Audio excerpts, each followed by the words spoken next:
prefatory matters that we get to, but I'm going to leave those for another meeting. We're going to get right to the subject matter of tonight, which is zoning amendment application 592-25 submitted by K.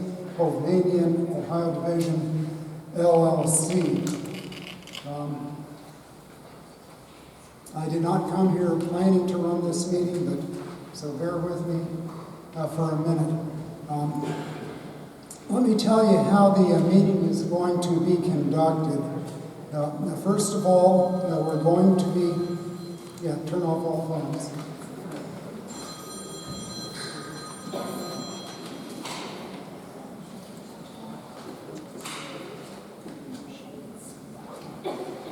We are going to be hearing first from representatives of the applicant, followed by any persons in the crowd wishing to speak in favor of the application. Then we'll read the Regional Planning Commission recommendation. Regional Planning Commission has looked at this and made a recommendation, and then following that, we will hear from members of the public.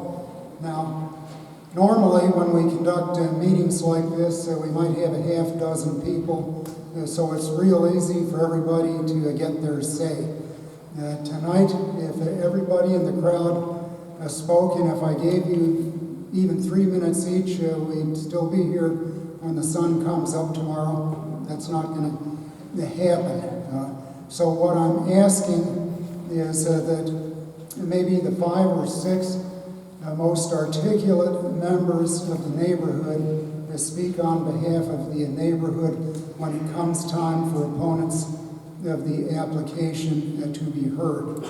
Let me go through a statement of duties and the formalized procedure for these meetings. Okay, the Plain Township Zoning Commission's duties include making a recommendation to the Board of Trustees with regard to amendments to the zoning text and map. Tonight we're considering the zoning map. 2, the zoning commission does not have to prove to an applicant why his or her land should not be rezoned, but rather the applicant must prove his or her case for the proposed zone change. Any amendment adopted by the trustees would then become effective 30 days from the date that they approve any change, unless a petition for referendum is filed within that 30-day period. And how you do that is set forth in Chapter 519 of the Revised Code. The process for this meeting, first of all, this meeting is recorded to maintain a permanent record. All testimony will be given under oath, and I'll issue the oath shortly. Only people who have signed in may testify, and when you testify, you start by giving your name and your address. Speakers will only address the board and must provide factual evidence. That is critical. We don't want people debating each other in the audience. You got something to say, it's said to us, and you wait your turn. Conversation between the speaker and the audience, not tolerated. I've already told you the applicant and supporters of the applicant can go first, and then those opposed may speak. After we have heard all of the testimony from both sides, the board members will discuss and vote on this application. We'll do that right in front of you. This is an open meeting. Should an additional hearing be necessary due to a continuance or postponement, the amendment will be rescheduled for the next available meeting date, and no additional notice will be provided. Now, how many people have signed up to testify? Stand up. Stand up.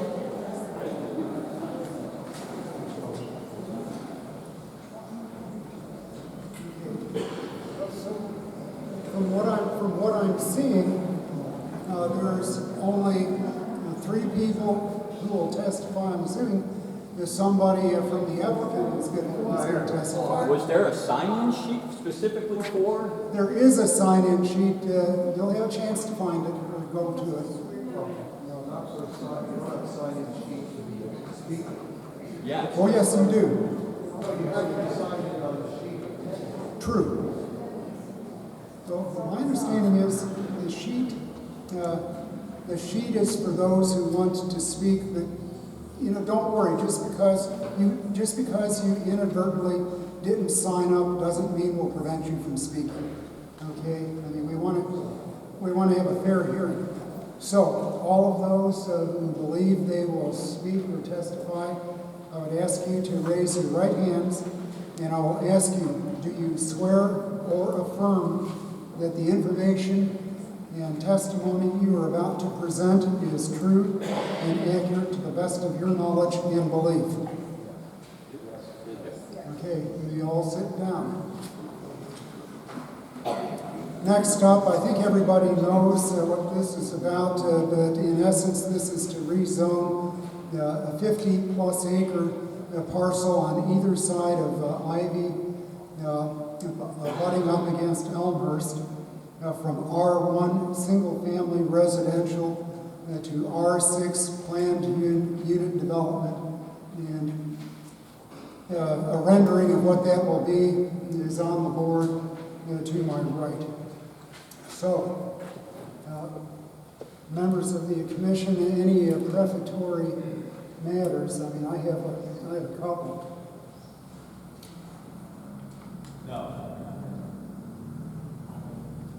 Okay, well, I'll tell you what, I'm going to hold mine and make them part of my questioning. So, who's speaking for the applicant? Okay, one of you get up, go to the mic.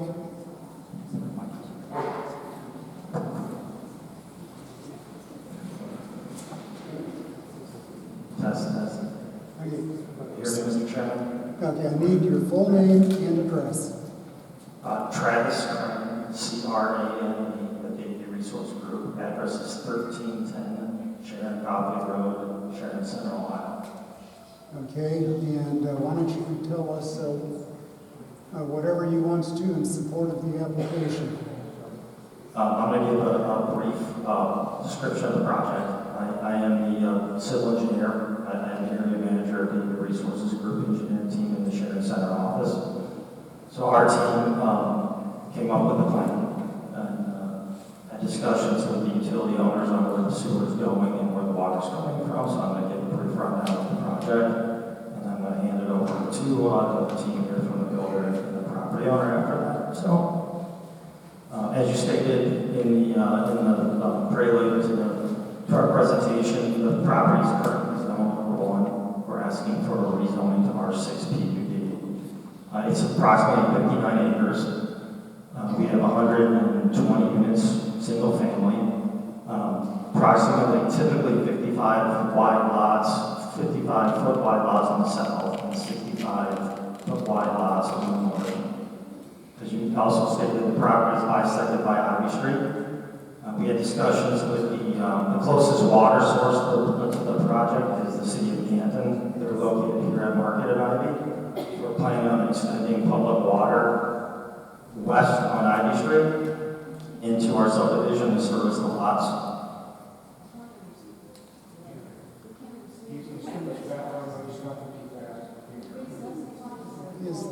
Is there a way that, is he holding his microphone too close to his mouth? Oh, is that better? Better?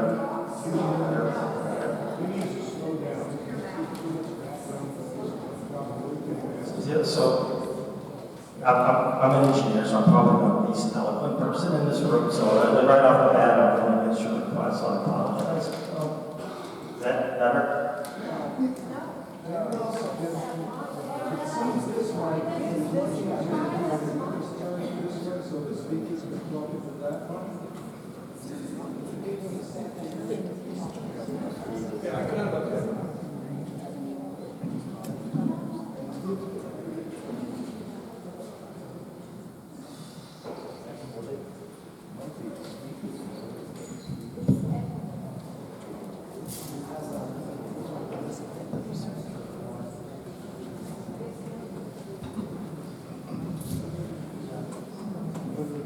Is that any better?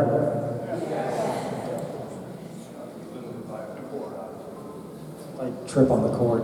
Sorry about that. I don't need to start at the beginning, do I? Okay. That's the commission members, yes, you do.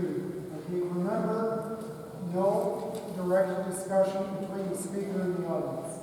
Thank you, sir. Mr. Chairman, my name is Travis Crane, C-R-A-N-E. I'm with Davie Resource Group. My address is 1310 Sharon Copley Road, Sharon Center, Ohio. I am the designer, along with my team, of the proposed subdivision in front of you today. It's approximately 59 acres. Well, as you stated before, it's split between Ivy Street and Elmhurst. Before we switched to mics, I was just getting into discussion about the utilities. So we did investigation into the public water source. City of Canton has the closest public water, located at Market Avenue in Ivy. So our intent is to extend the public water west on Ivy into the project to service our project with City of Canton Water. Had discussions with the Stark County Sanitary Engineer's Office. Their closest gravity sewer is located south on Elmhurst at the intersection of Danbury and Elmhurst, and that will be our sanitary sewer tie-in location. We have roughly 55 foot wide lots on the south of Ivy and 65 foot wide lots north of Ivy.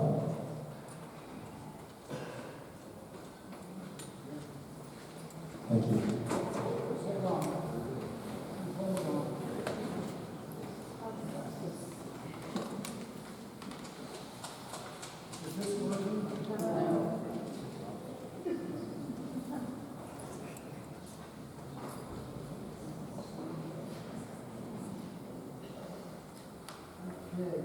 Can you hear me now? No. Nobody? Okay. Yeah. Okay. I have a question, and it's prompted by zoning code, section 1202.7. I did not see in my packet a traffic study. Has a traffic study been conducted and submitted to Plain Township? It has not yet. So typically we do the traffic study when we submit it to regional planning for the preliminary plan and base that on the requirements from the Stark County Highway Engineer. Okay, and as I'm sitting here today, I don't have a traffic study, whether it came from you or whether it came from RPC. John, I know that you don't have it, and Doug, you don't have a traffic study. Where is the traffic study? I thought that stated before to be submitted when we submit to RPC. My understanding is that RPC has already considered this application. That's not my understanding. And then I'm a little confused because I do have a recommendation and report from RPC. In my view, the lack of traffic study makes it very difficult for us to move further with your application, because I think traffic is a major source of information.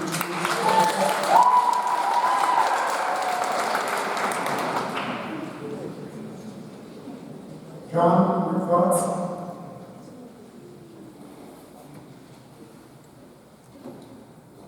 Yeah, I share the same concern. The code resolution itself specifically provides that a preliminary plan be submitted. There is a preliminary plan submitted, but it's supposed to be accompanied with a traffic study.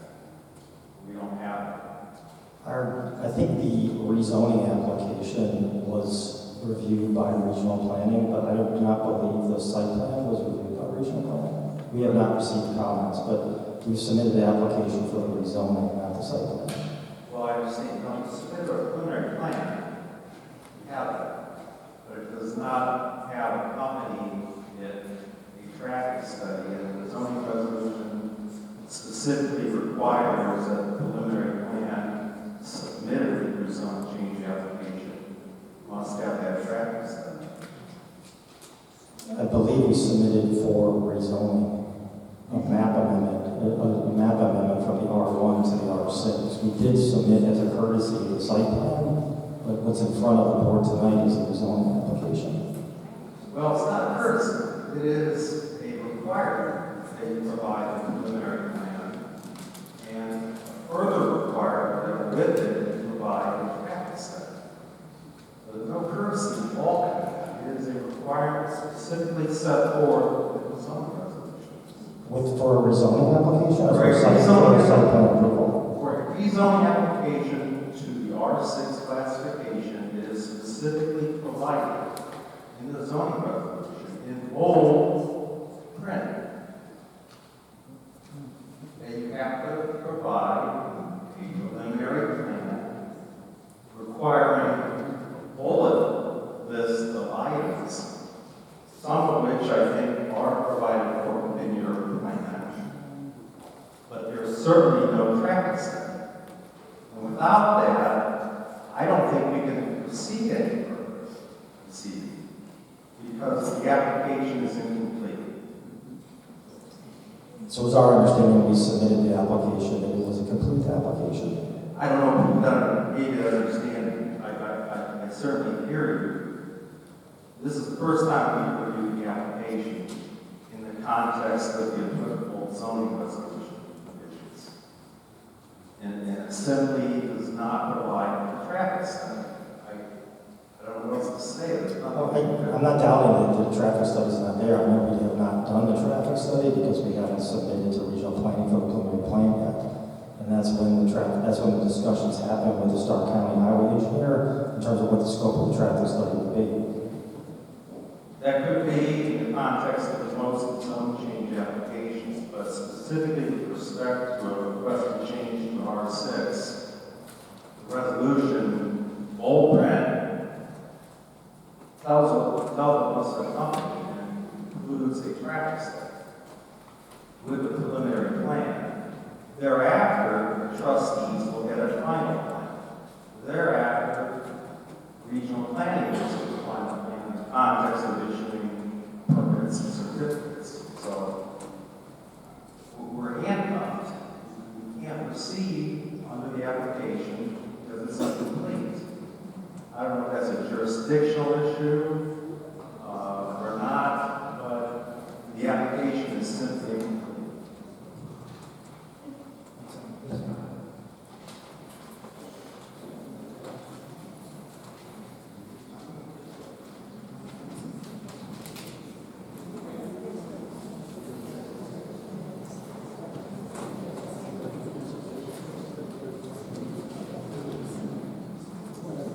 Sir, is our understanding the application was complete. When we submitted it, it was received. We assumed it was complete. Did not come here tonight to waste anybody's time. We understand that we will need to do a traffic study. We intend to do a traffic study. We're not trying to not do one. It's just a timing issue, sir.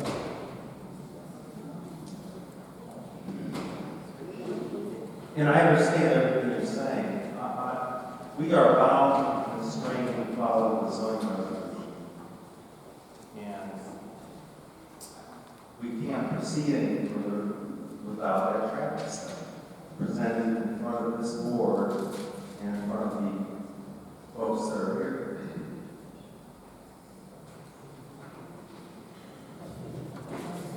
Can we continue on with the public hearing and address the traffic study? Or do this again? I'd like to, without one's time this evening, including ours, the folks here, but it's clearly relevant to what's before the board, the traffic study. And we'd be doing it piecemeal, which we can't act on. Is there a specific definition in the code of what type of traffic study they're looking for? Is there scopes? Well, there is actually. And does the board review the traffic study? Well, sure we do. That should have been part of the application. That should have been part of what was presented to the township and thus and subsequently sent to regional planning and should be in front of this board tonight and before these folks. Is this right? I don't think anyone will disagree with me. I understand that in a typical situation, zone change, traffic studies are not required as part of the preliminary plan. So I understand why my field application was complete. I can't change the code. You are looking for R6, and it's specifically in the code to provide a preliminary plan. Someone must have known something because this preliminary plan sets forth many things that are not typically provided to the board as part of the zone change, including what the utilities are, what the hookups are, topo, layout. We typically don't see those as part of the zone change. That is And those are all, information provided. it is. And that, if you look at the zoning resolution, those are bullet point following a change proposed in R6. Lacking only the traffic impact statement. So I applaud the effort relative to the preliminary plan, but it's incomplete.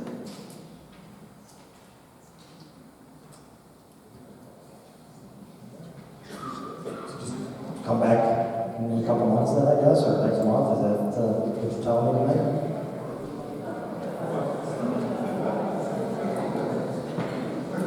So, your question is really over here. I mean, I agree with everything that John has said. It is incomplete. We can't make a judgment without seeing the traffic study. Well, I'm going to deliberate in public. I mean, my thinking is, and I'll listen to the other two commissioners, my thinking is that you ask that this be tabled and put together a traffic study, and that traffic study be submitted to the zoning department well in advance of the next hearing. And typically, if we have hearings, so it'll be the second Wednesday of each month, so that can give you a target date. We don't want to get that traffic study the day before a hearing. One of the problems I had in preparing for this meeting is, I guess I assumed that additional documents and information would be forthcoming tonight. I asked about the traffic study, evidently you don't get it. So, my judgment is that you ask that this be tabled and come back with a traffic study. Is there anything else on the list that we're deficient?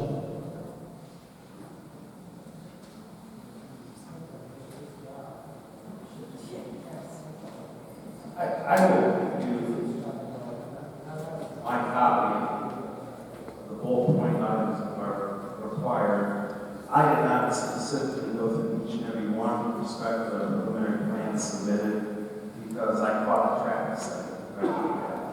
I will tell you that whether you received it or not, I don't know, but I'll give you this as well. My copy of the Plain Township Fire Department, I have not received. where I would address that too. We haven't received any staff reports from the township or the county, and to my knowledge. I understand. I'm going to give you my copy, and I would ask this board to table anything that we favorably received.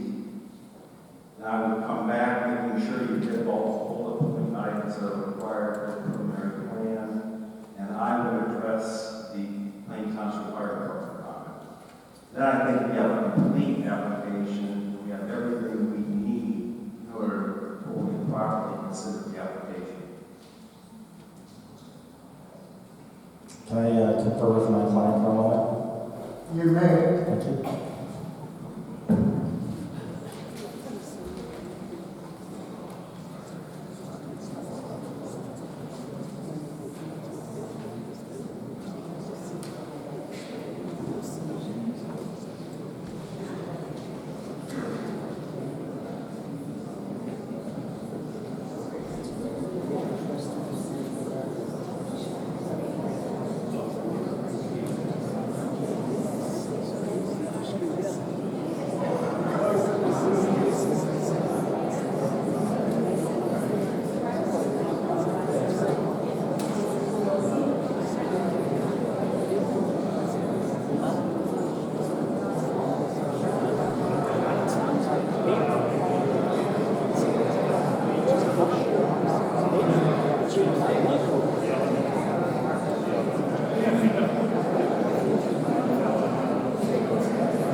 The applicant wishes to offer testimony as to the peak hour traffic.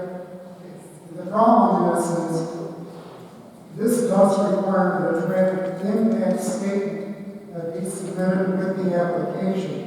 Then, if the numbers exceed the certain thresholds in the zoning code, then something called full traffic impact analysis shall be provided. So it's really a two-step process. And you haven't come to us with even the first step of the two steps. So I'm a little concerned about that, and I suspect John and Doug are as well. And I think, I don't want to put words in your mouth, I think you mentioned earlier, somebody on the board, that you were assuming that that was going to be presented tonight. I assumed that a traffic impact statement would be provided to us, even though it should have been submitted with the application. I'll tell you, I have a couple of other concerns. I mean, if you're going to come back to us, the additional concerns I have is that on your utility page, I mean, you haven't fully delineated how you're going to get water to the new development from the city of Canton water lines. I mean, that's missing. That would be a problem for me.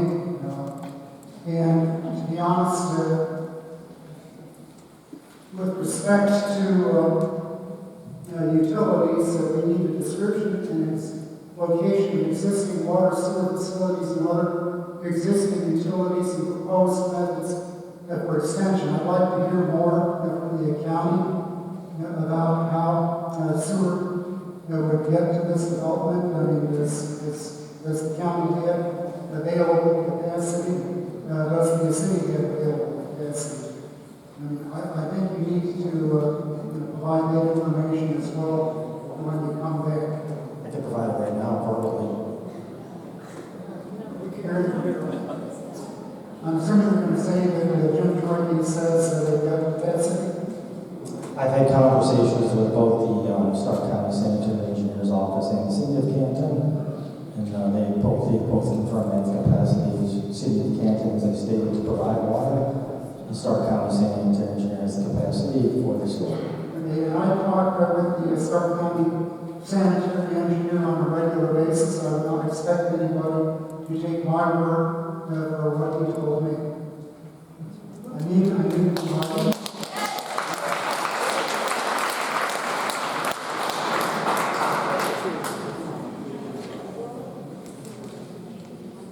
Any other questions that we could answer?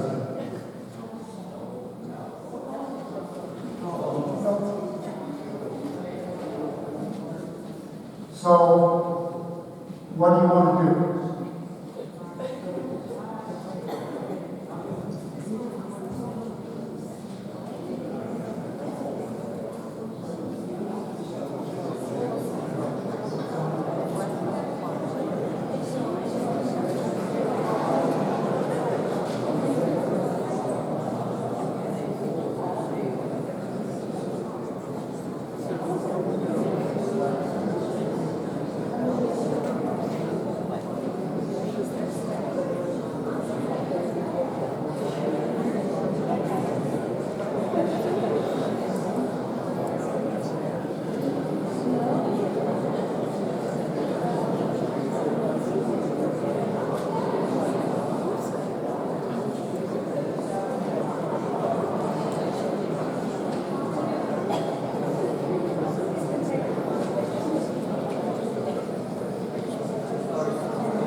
Are you asking for this to be tabled? Are you asking to withdraw it and resubmit We're asking for you to table our application. it? Okay. All right, and for that to happen. Can I ask a question prior to your vote? Well, go ahead. Should we deal with the staff in terms of making sure the application is complete before we come back again? I mean, that would be a good idea, but I don't want you to rely upon the zoning director. Okay. I've tried to give you, and John has tried to give you guidance. So, I would look to the staff, certainly whoever assistance you think you might garner. But they're not going to be the end all be all. Just because they say or might say that the application is complete and meets the full requirements, it's still incumbent upon us to make sure of that. And, likely would, but who's to predict? I mean, we want to be open, fair, and reasonable with the applicant, with the owner, with every member, every person here. So we are bound by code requirements.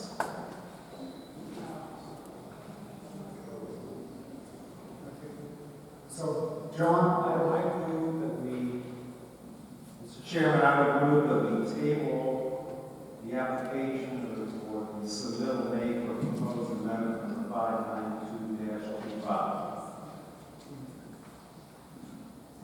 I'll second that motion. okay, I guess I'm going to call the roll. Rambacher? Schultz? And I also vote aye. So what that means is that for now, the application is tabled and submit whatever documentation you want to the zoning director's office, and then depending on when you do that, the zoning director will set the next hearing date. Thank you.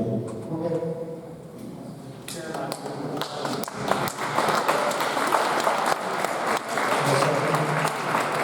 Meeting adjourned.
see you. Thanks for having me. Good talking to you. Okay, bye-bye.